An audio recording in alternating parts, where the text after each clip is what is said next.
আজকের দিনটা আমার কাছে শুধু একটা পিকনিক না, মনে হচ্ছে আমি আমার ছোটবেলায় ফিরে গেছি। এই ছোট ছোট কাজিনগুলোকে নিয়ে যখন বের হলাম, হঠাৎ মনে পড়ে গেল আমার সেই ছোটবেলার দিনগুলো। কোনো চিন্তা ছিল না, কোনো দায়িত্ব ছিল না, শুধু হাসি, খেলাধুলা আর আনন্দ।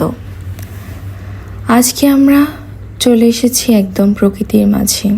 চারপাশে সবুজ গাছ, দিঘির পানি, এই পরিবেশটা মনটা একদম শান্ত করে দেয়। প্রথমেই আমরা মাছ ধরতে শুরু করলাম। এই মুহূর্তটা সত্যিই আলাদা। নিজেদের হাতে মাছ ধরা এটা শুধু কাজ নয়, এটা একটা অনুভূতি। তারপর শুরু হলো রান্নাবান্নার আয়োজন। মাছগুলো পরিষ্কার করে মশলা দিয়ে মাখানো, এই ছোট ছোট কাজগুলোতে লুকিয়ে থাকে আসল সুখ। মাটির চুলায় আগুন জ্বালিয়ে রান্না করা, এই জিনিসগুলো এখন আর তেমন দেখা যায় না, কিন্তু এই স্বাদ, এই অনুভূতি একদম অন্যরকম। ওরা সবাই মিলে কাজ করতেছিল, আমার কাছে এত পরিমাণ ভালো লাগছিল কি বলবো। কি সুন্দর করে চুলাটা বানালো। গরম গরম মাছ ভাজা, আর পাশে চিংড়ি মাছের ভর্তা। আমি প্রথমে চিংড়ি মাছগুলো ভালো করে ধুয়ে নিয়ে তারপর সেই চিংড়ি মাছগুলোকে ভালো করে ভেজে নিয়েছি। সত্যি বলতে চিংড়ি মাছে আমার খুব অ্যালার্জি, সবসময় খাওয়া হয় না। তবে আজকে চিংড়ি মাছের খাওয়ায় কোনো বারণ নেই।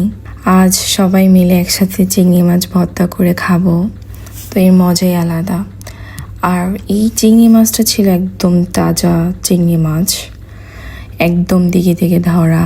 তো কি বলবো, আর সাথে যদি থাকে আলু ভর্তা, তাহলে তো কথাই নেই। সবাই একসাথে বসে খাওয়া, হাসাহাসি, মজা করা, এই মুহূর্তগুলো আসলে জীবনের সবচেয়ে বড় সুখ।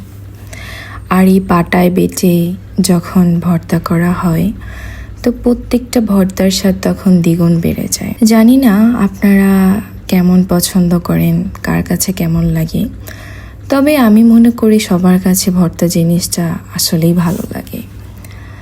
আর চিংড়ি মাছ ভর্তা আমার পার্সোনালি অনেক ভালো লাগে। সত্যি কথা বলতে চিংড়ি মাছ যেভাবে ভর্তা করেন না কেন, খেতে সবসময় ভালো লাগে। আর আমার সবচাইতে বেশি যেটা ভালো লাগে ছোটদের সাথে সময় কাটাতে। এই ছোটদের সাথে সময় কাটাতে গিয়ে বুঝলাম, আমরা যতই বড় হই না কেন, মনের ভিতরে সেই ছোট্ট বাচ্চাটা সব সময়ই থেকে যায়। আজকের এই দিনটা আমাকে আবার মনে করিয়ে দিল, সুখ মানে বড় কিছু না, এই বড় ছোট ছোট ছোট মুহূর্তগুলো আসলেই সুখ। জীবনে যতই ব্যস্ত হোক,